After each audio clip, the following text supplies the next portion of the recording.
Pessoal, muito bom dia, muito boa tarde e muito boa noite. Não importa o horário que vocês estão vendo esse vídeo, o importante é que vocês estão vendo esse vídeo.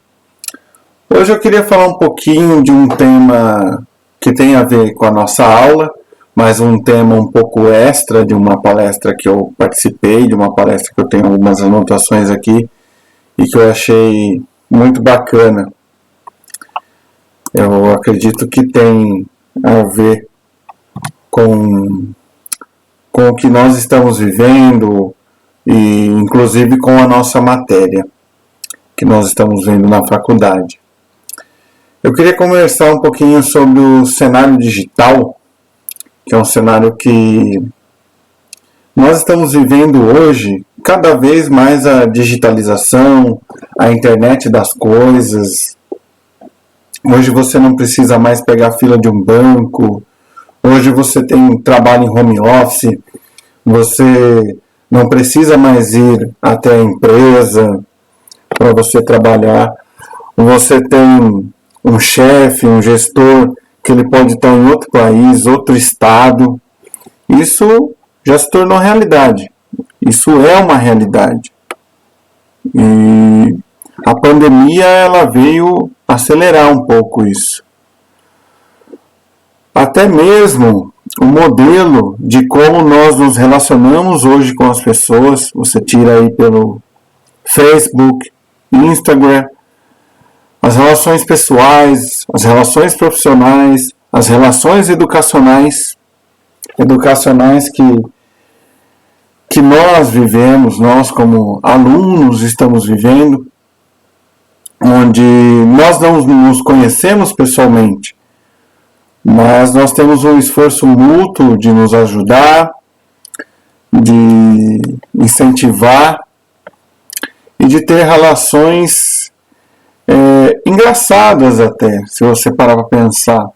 Às vezes nos distanciamos de quem está perto e nos aproximamos de quem está longe. Muito engraçado isso. E o que devemos tomar de cuidado com tudo isso, né?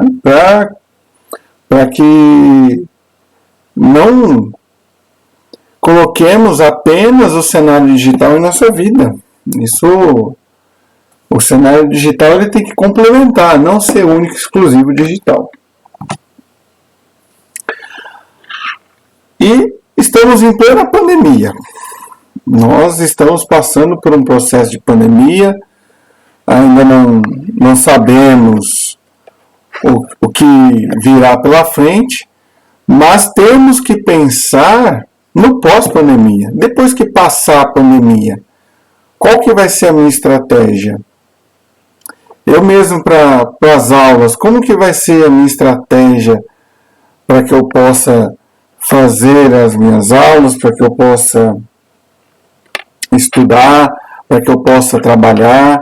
Como que será o meu desenvolvimento profissional, o meu desenvolvimento pessoal? Qual que vai ser a etapa seguinte? Qual a próxima etapa? Um exemplo que eu gosto de dar é o bom motorista. O bom motorista não é aquele que só pega o carro e guia. O motorista não. Ele tem que se precaver, ele tem que se antever, ele tem que dirigir para ele e para os outros. Esse é o bom motorista. É aquele que pensa além, que olha além. E como exemplo, nós podemos utilizar o prever após pandemia. O que eu vou fazer depois que passar a pandemia? Qual que vai ser a minha atitude? Qual que vai ser a minha ação? Qual é o meu futuro? Mas não se traça um futuro muito longe, porque o nosso plano de vida, o nosso plano das coisas, eles podem mudar. Olha só a pandemia. A pandemia não trouxe diversas mudanças para diversas pessoas. Infelizmente, muitas pessoas ficaram desempregadas. Infelizmente, muitas pessoas estão passando fome. Infelizmente, ou felizmente, muitas pessoas que antes estavam, por exemplo, na faculdade presencial, ela foi para o modelo online, para o modelo virtual. E isso é sentir na pele o que é ser autodidata, o que é aprender sozinho, o que é ser gestor do seu próprio tempo, sem ter uma pessoa para pegar no seu pé, sem ter alguém para te chamar a atenção.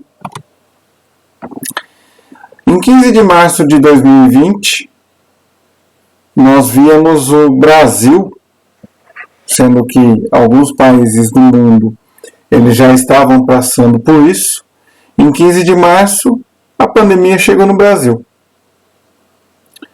Ninguém, absolutamente ninguém, estava prevendo que essa pandemia, que esses casos, eles iam chegar ao Brasil. Não existe um ser humano profeta. Não adianta, não tem um ser humano que consiga prever o futuro do que vai acontecer, de tudo que está acontecendo ou que pode vir a acontecer. Como que eu vou saber daqui um mês ou outro mês o que eu vou fazer? Tem muita gente que fala assim, eu não posso prever o futuro, para que eu vou traçar metas? Você precisa traçar metas, você precisa colocar objetivos. Mas que esses objetivos que você coloca possam ser adaptativos, possam ser alterados de acordo com a sua necessidade, de acordo com o seu conhecimento. Eu posso ter atitudes que façam com que eu chegue no meu objetivo. Então, é importante sim traçar um plano, mas que esse plano ele possa ser mudado de acordo com o decorrer da sua vida, do seu processo de aprendizado. Hoje nós estamos passando, não só o Brasil, como vários países do mundo, por 3 crises. Mas o Brasil, a primeira é crítica. Pelo menos não poderia estar passando por isso, que depende exclusivamente do Brasil. Política, onde você tem um país que ele está em plena pandemia, passando por uma crise sanitária de saúde, passando por uma crise econômica, e eu acho que o Brasil e mais alguns países emergentes é o único que passa por uma crise política porque quer. Porque por picuinhas, por briguinhas, para ver quem pode mais, para ver quem pode ser eleito ainda o ano que vem. E dizem que a recuperação econômica, principalmente do Brasil, ele não vai acontecer em um formato de um V. Por que um V? Imagina assim, um V, onde você desce e sobe. Automaticamente, quando você desceu, você subiu. No Brasil, não. Dizem que vai ser em formato de U. Desceu, ficou e subiu gradativo. Não vai subir de uma vez, vai ser gradativo. Vai ser dessa maneira. Como pensar em estratégia? Estratégia ele vem do grego, estratego. Onde eu desloco as minhas forças? Como que eu faço? A guerra ela veio para trazer muitas inovações, inclusive. Vou dar um exemplo bem claro de inovação. Os defensivos agrícolas ou os adubos. Adubos eles foram inventados praticamente na guerra. Você tinha nitratos que você utilizava em bombas, você pegava fezes de vaca, fezes de boi, fezes de galinha, colocava em um encapsulamento, você encapsulava tudo isso gerava um gás explosivo e soltava no seu inimigo. Mas você tinha uma limitação. E a guerra, ela trouxe o quê? Ela trouxe uma maneira de criar esse nitrato de uma maneira artificial. E os adubos, eles foram inventados dessa maneira. Nitratos para colocar na terra, para que eu consiga fortalecer a minha plantação. Olha que coisa, né? Na Primeira Guerra Mundial foi inventado os adubos agrícolas. O que muita gente pensa foi que o micro-ondas também foi inventado na guerra. Não foi bem para a guerra que foi inventado, mas foi em 1945, onde um técnico em eletrotécnica, um técnico elétrico, ele queria aquecer o alimento dele de uma maneira mais rápida, mais prática, só que aquecer de dentro para fora do alimento. Mas ele foi muito utilizado, sim, em campo de batalha para aquecer algumas coisas dos soldados, bem como o raio-x portátil. O raio-x ele foi inventado com essa finalidade. As palas foram inventadas na guerra, onde você tinha soldados com pernas quebradas e eles morriam à míngua. Então essas palas eles salvaram muito os soldados em campo de batalha. Então eu preciso ter estratégia, né? Eu preciso ser um estratego para falar, por exemplo, avança a infantaria, segura a cavalaria e arqueiros preservem o local. E isso existia muito na Grécia. Na Grécia tinha muito disso. A infantaria ela ia na frente, o estratego ele fazia a estratégia dele, se ele ia com a cavalaria. Peraí, olha, se a minha infantaria ela sofrer algum problema, eu tenho a minha cavalaria. Se a minha infantaria, minha cavalaria sofresse, eu tenho os arqueiros que estavam preservando o local. Você não sabe o resultado de uma guerra. Você não sabe o resultado de um ataque. Mas você se prepara para ele. Você tem que prever o que pode acontecer. Um exemplo bem legal, bem clássico também é o xadrez. O xadrez ele foi desenvolvido baseado nas guerras, nos ataques. Você move uma peça do xadrez. Eu não sei jogar xadrez, tá? Mas eu vou exemplificar. Me perdoem os enxadristas. Mas você move uma peça prevendo o ataque do inimigo. Ou você move uma peça para ficar mais próximo de um bispo, de proteger um peão, proteger um bispo, proteger um rei, proteger a rainha, cavalaria, proteger as peças mais importantes. E as reações mais irracionais das pessoas é o saudosismo, é falar, na minha época não tinha isso, na minha época isso não acontecia, ou então negar, não, isso não está acontecendo, é só uma gripezinha. Isso é coisa da mídia levando para a pandemia. E a histeria é a pessoa ficar desesperada. Tivemos até no começo da pandemia pessoas que compravam rolos de papel higiênico aos montes, mesmo sendo uma crise pandêmica, uma crise respiratória e não uma crise estomacal de disenteria, o pessoal comprava papel higiênico para estocar. O saudosismo é aquele que, na minha época não tinha pandemia, na minha época não tinha nada disso, na minha época, sim, que bom que na sua época não tinha isso. Que bom que na sua época isso não acontecia. O mundo muda, as pessoas mudam, as coisas mudam.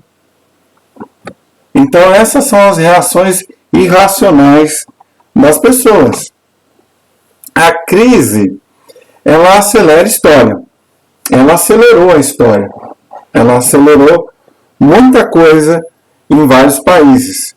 Acelerou leis, aceleraram movimentos, aceleraram maneiras de como trabalhar, aceleraram diversas leis, inclusive.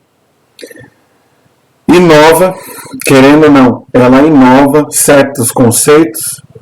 Vou dar um exemplo, home office, inovou no home office. Muitas empresas nem imaginavam isso. E se reinventa muitas coisas, se reinventa o seu ambiente de trabalho, se reinventa como você lidar com o seu filho, reinventa você ensinar o seu filho que não está tendo aula na escola, então você precisa ensinar ele, você precisa dar uma educação para ele dentro de casa. A crise, ela pode ser um sal de frutas numa água, um calor de um pão. Imagina pegar o sal de frutas e colocar numa água, ele vai enfervecer. Ou seja, aquilo que estava adormecido vai fazer com que agilize, igual um calor de um pão. O pão, para ele fermentar, ele precisa de calor. Ele inova. Reação lenta à inovação. O meu cérebro ele não tem resposta pronta. O cérebro de ninguém tem uma resposta pronta. Ele gosta de repetir para gastar menos energia e para fazer aquilo que ele conhece, que são os hábitos. Muita gente, por exemplo, ela segue ritos. A pessoa não muda, ela coloca o feijão, o arroz em cima e a mistura em cima. Sempre foi assim. Mesmo que a ordem dos itens não vai fazer diferença nenhuma para o seu estômago. Não vai fazer nenhuma diferença para o seu intestino. A pessoa que vai em hotéis, por exemplo, ela precisa dormir fora, ela deita, às vezes, sempre do mesmo lado da cama. Mesmo que isso não vá fazer diferença nenhuma. Mas isso é o seu cérebro que está lento ao processo de inovação. É algo novo para ele. É algo novo que ele não consegue reagir, porque ele está acostumado com hábitos. Presta atenção na maneira como você toma banho. A maneira que você toma banho, como você pega a bucha, como que você passa o sabão. Presta atenção, é a mesma coisa. O seu cérebro está acostumado com o mesmo hábito, com o mesmo ritmo. Porque o cérebro é uma máquina inteligentíssima, onde eu já tenho a memória, eu já tenho o hábito, eu não preciso gastar mais energia para aprender aquilo que eu já sei fazer, aquilo que eu já tenho um hábito. Então, ele vai economizar energia. Para que eu vou aprender, sendo que eu já sei fazer esse processo, já está memorizado, eu já aprendi a fazer dessa maneira. Com isso eu economizo. Mas eu tenho uma reação lenta à inovação, à mudança. Oportunidades em países ferrados. Dizem que a inovação e as oportunidades, elas estão em lugares onde o país está ferrado. Um país ferrado, por exemplo, é o Brasil, e onde tem mais oportunidade. Por quê? Dizem, né? Dizem. Não é uma regra, mas aí é o que dizem a maioria dos especialistas. Posso citar uma especialista em finanças, por exemplo, e um outro especialista. Um deles é a Natália Arcuri, que é uma especialista em finanças. Depois eu deixo até o link do canal dela para quem quiser saber. Tiago Nigro também é outro especialista em finanças, em aplicações, bolsa e assim diante. Ele fala que a oportunidade está no país que está quebrado. Porque você tem diversos problemas, você tem diversos enfrentamentos que você tem que ter solução, que você pode prever soluções para enfrentar esses problemas em diversas oportunidades. Aí, assim, isso é só o que dizem, né? Se é realmente verdade, já não sabemos. Mas é o que muitos especialistas e estudiosos dizem sobre isso. Pessoal, espero que tenham gostado dessa aula, vamos assim dizer, da semana 3.1. É uma aulinha só para um bate-papo, para a gente conversar aí, para estarmos falando sobre inovação, o que pode ser colocado como inovação também.